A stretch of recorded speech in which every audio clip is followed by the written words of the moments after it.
Турк улсын 55 мужид Экрем Имамоолуудын баривчилгааг эсэргүүцсэн иргэдийн жагсаал өрнөлөө. Украин улсын ерөнхийлөгч Володимир Зеленский гал зогсоох хугацааг нэн даруй товлохыг хүслээ. Канада улсын ерөнхий сайд Маккарни парламентын ээлжид бус сонгуулийг зарлалаа. Бүгд найрамдах Солонгос улсын үндсэн хуулийн шүүх ерөнхий сайд Хан Догсоогийн импичментийг хүчингүй болгожээ. Арамдраг үзэгчтэй Тэнгэр телевизийн гадаад мэдээний хөтөлбөр эхэлж байна. Та бүхэнд олоосоо зөрнөж байгаа онцлог үйл явдлуудаас цагийн мэдээллийг танилцуулъя.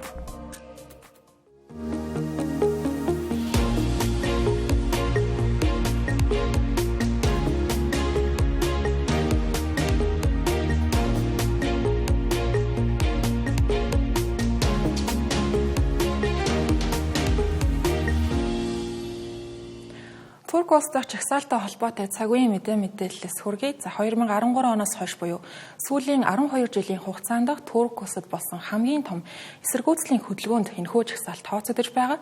Одоогийн байдлаар Турк улсын нийт 81 мужийн 55-ыг нь жагсаал хамарсан талаар AFP агентлагаас мэдээллээ. Замун жагсаалын үеэр 700 гаруй хүн баривчлагдсан талаар энэ дотор хэвлэл мэдээллийн ажилтнууд мөн адил багтсан талаар мэдээлж байгаа юм.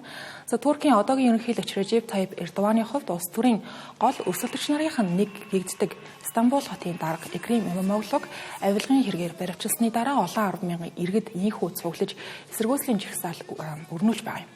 Имамоглууд нь 2028 оны ерөнхийлөгчийн сонгуульд нэр дэвшихээр төлөвлөж байсан. Түүнд холбогдох хэрэг өчигдөр шүүхийн шатанд шилжсэн байна. Үүнтэй холбоотойгоор Ням гарагийн шөнө жагсаал улам хүчээ авч цагдаа нар жагсагчдыг тараахын тулд нулимс асаруулагчхий улс сүршигч резинын сум ашиглахад бол хүрсэн байна. Европын зөвлөлийн удирдлагууд Герман, Франц зэрэг улсын эрх баригчид сөрөг хүчнийг баймилсан ардчлалаас ухарсан алхам байлаа хийж үзэж байна. Мөн Имамоглуудыг суллахыг нэн даруй шаардаж байгаа юм. Имамоглугийн хөнгөөлөгчд үндсэн хуулийн шүүх болон Европын хүний эрхийн шүүхэд давж заалтахаар төлөвлөж байгаа юм байна. Харин Туркийн дээд сонгуулийн зөвлөл түүнийг нэр дэвших эрхтэй эсхийг эцэслэн шийдэх байна. Имамоглууд шүүхийн шийдвэр гарах хүртэл Селиври дэх шоронд хоригдох юм байна. Туркийн дотоод хэргийн яам түүнийг хотын даргын албан тушаалаас нь төл зүүснээ зарласан байна. Имамоглуудыг ерөнхийлөгчийн сонгуульд нэр дэвшихэд баривчилгаа саад болохгүй ч гэлээ хэрвээ ялгавбал ерөнхийлөгчийн сонгуульд өрсөлдөх боломжгүй болох байгаа. Имамоглуудын нам болох сөрөг хүчний бүгд найрамдах ардын намынхан баривчилгаанаас үл хамааран түүнийг ерөнхийлөгчийн сонгуульд нэр дэвшүүлнэ гэдгийг зарлалаа. Намын удирдлагуудын мэдээлснээр өнгөрсөн Ням гарагт намын сунгаанд 15 сая хүн саналаа өгсөн байна. Үүний 1.6 сая нь намын гишүүдийн санал байсан бол үлдсэн нь Имамоглуудыг дэмжихээр санал өгсөн хүмүүс их байсан байна. Нийт санал өгсөн хүмүүсийн 85% нь Имамоглуудыг дэмжсэн. Гэхдээ анхнаасаа бүгд найрамдах ардын намын сунгаанд Имамоглуудаас өөр нэр дэвшигч байгаагүй тул сунгааны үр дүн тодорхой байсан гэж хэлж болно. Зарим гол нь сунгаанд тооцоолж байснаас бараг 10 дахин их хүн саналаа өгсөн байгаагаас Эрдоганы цэг цагааг эсэргүүцэгчид нөгөө талдаа Имамоглуудыг дэмжигчид хэрэг байгааг харж болохоор байна. Эрдоган өнгөрсөн 22 жилийн турш Турк улсын төрийн эрхийг барьсан хүн. Гэхдээ 2028 оны сонгуульд өрсөлдөхийн тулд Эрдоган үндсэн хуульд өөрчлөлт оруулах завгүй бол хугацаанаас нь өмнө ерөнхийлөгчийн сонгуульд зарлах шаардлагатай болно. Бүгд найрамдах ардын намын удирдлагууд Эрдоганыг хугацаанаас нь өмнө сонгуул зарлаж Имамоглуудтай өрсөлдөхийг уриалаад хүртэл амжлаа. Турк улс дахь жагсаалын цар хүрээнд нэмэгдэж баривчлагдсан хүмүүсийн дунд хэвлэл мэдээллийн ажилтнууд хүртэл багтаж байгаатай холбогдуулан цахим сүлжээний хяналт цензурын асуудал мөн хөндөгдөж байгаа юм байна. Хуучнаар Twitter буюу X компани засгийн газартай харилцах алба Ням гарагт мэдээлэл хийлээ. Гэхдээ Туркийн харилцаа холбооны зохицуулах байгууллагаас 700 гаруй аккаунтыг хаах шийдвэр гаргасан байгааг эсэргүүцсэн байна. X компани үүнийг хууль бус үйлдэлээ гэж үзэн засгийн газар иргэдэг улс төрийн яриаг хэлэлцүүлэг өрнүүлэх мэдээлэл авахд саад болж байна гэж мэдгдсэн байна. Украины дайныг эцлэх дипломат яриа хэлэлцээний гол байршил талбар яхаа аргагүй Сауди Араби улс болоод байна. Өнгөрсөн шөнө Америк нэгдсэн улс болон Украин улсын төлөөлөгчид Сауди Арабийн нийслэл Риад хотноо уулзаж дайныг эцлэх гал зогсоох тухай ээлжид яриа хэлэлцээг өрнүүлсэн байна. Өнөөдөр Америк нэгдсэн улс болон Орос улбаны улсын дипломатуудын хооронд уулзалт мөн адил Сауди Араби улс болох гэж байна. Өчигдрийн Америк болон Украины уулзалтын тухайд Украины батлан хамгааллын сайд Рустем Умеров яриа хэлэлцээг үр дүнтэй болсон гэж дүгнэлээ. Зарим Украин улсын ерөнхийлөгч Володимир Зеленский телевизээр хийсэн мэдээлэлдээ яриа хэлэлцээр яаж ч өрнсөн бай эцсийн бүлэгт Орос улбаны улсын ерөнхийлөгч Владимир Путин цэргүүдтэй тушаалагч дайралтай зогсоох шаардлагатай байгаа гэдгийг хэлж байлаа. За тэрээр дайныг эхлүүлсэн тал төрүүлж галз зогсоох ёстой гэж үзэж байгаа юм байна. Нямгаргийн уулзалтын үеэр хэлэлцэгдсэн гол асуудлуудын нэг нь эрчим хүч дэд бүтцийн барилга байгууламжуудыг хамгаалах асуудал байсан ба. Харин хэсэгчилсэн галз зогсоох тохиролцооны тухайд хэрхэн хэрэгжих тухай тодорхой мэдээлэл байхгүй байна. Өнөөдрийн Америк болон Орос улбаны улсын дипломатуудын уулзалтын дараа дөрвтэй хариу гарах болов уу гэсэн хүлээлт байгаа юм. Ийхүү Сауди Араби улсад яриа хэлэлцээ өрнөж байх хооронд байлдаан үргэлжилж байгаа. Украины ихэд хэдэн бүс нутагт ихээхэн хэмжээний хохирол учирсан талаар Украины талаас мэдээлэлээ. За тухайлбал Нямгарагт Киев хотод Орос улбаны улсын цэргүүд дроноор агарын цохилт өгч 3 хүн тэдний дотор 5 настай хүүхэд амьрагдсан талаар Украины талаас мэдээлэл өгсөн байна. За мөн Донецк мужид болсон халдлагын улмаас 4 хүн амиа алдсан байна.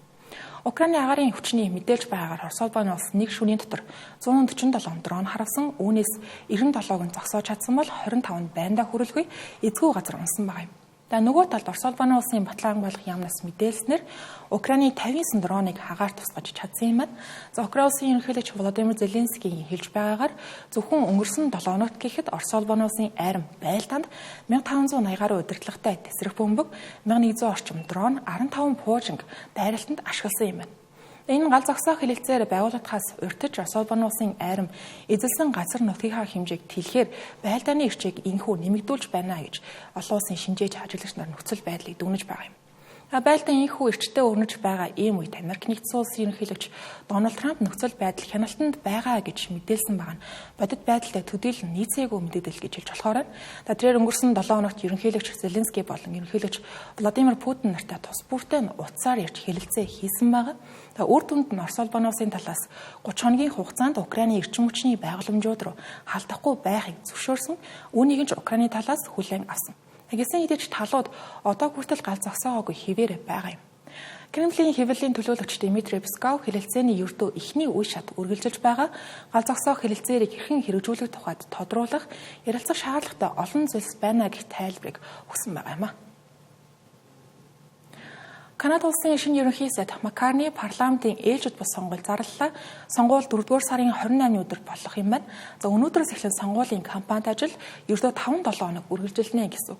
Энэхүү сонгуул нь Канада болон Америк нэгдсэн улсын харилцаа холбоо сүүлийн жилүүдэд байгаагүй ихээр муудсан ерөнхийлөгч Дональд Трамп Канадыг Америк нэгдсэн улсын 51 дахь муж болгохыг шахаж байгаа ийм үед болж байгаа тул энэхүү сонгуул хэрхэн өрнөх нь олон улсын анхаарлын төвд байх нь мэдээж байна.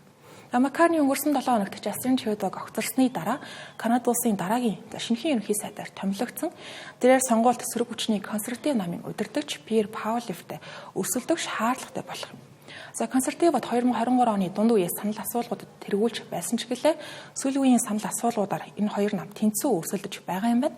Нямгарагт Оттава мужид дэмжигчнартайгаа уулзаж мэдээлэл хийх үедээ Маккарни бид Дональд Трампын үндэслэлгүй худалдааны хориг арга хэмжээ манай улсын тусгаар тогтнолд замнал хийсэн бодлогын эсрэг тэмцэхийн тулд парламент дахь суудлага нэмэх шаардлагатай байна. Тиймдээ ч инхүү ээлжид бус парламентын сонгуулийг зарласан гэх тайлбарыг өгсөн байна. Одоогоор түүний нам парламентд сөрөг хүчнээс бага суудалтай байгаа. Харин түүний гол өрсөлдөгчөө гэгдэж байгаа консерватив намын дарга Пьер Паулевер Америк нэгдсэн улстай үүссэн асуудлыг яриа хэлэлцээрээр шийдвэрлэхийг илүүд үзэж байгаа юм. Үүнийг нь Маккарни Дональд Трампыг сохроор дагаж байна хэмээн шүүмжилж байгаа. Сонгуульд өрсөлдөж байгаа бусад гол намуудыг дурдвал Маккарни нам буюу либерал нам, Паулверийн удирдах байгаа консерватив нам, шинэ хатчилсан нам, ногоо нам зэрэг намуудыг нэрлэж болно.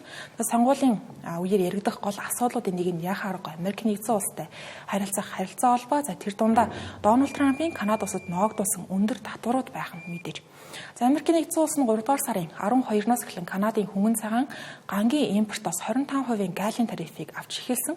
Мөн цааш 4 дугаар сарын 2-наас эхлэн Америк нэгдсэн улс шинэ татварын бодлогоо хэрэгжүүлнэ гэдгээ зарласан байна. Эдгээр арга хэмжээнийх нь хариуд Канада улсын зүгээс Америк нэгдсэн улсын 60 тэрбум Канад долларын өртөгтэй бараа бүтээгдэхүүнд хариу тариф ногдуулаад байгаа юм а. Өмнөд Солонгос улсын үндсэн хуулийн шүүх өнөө өглөө ерөнхий сайд Хан Доксогийн импичментийг хүчингү болгосон байна. Ингэснээр түүнийг өөрөгт ажилдаа эргэн орохыг зөвшөөрч байгаа юм.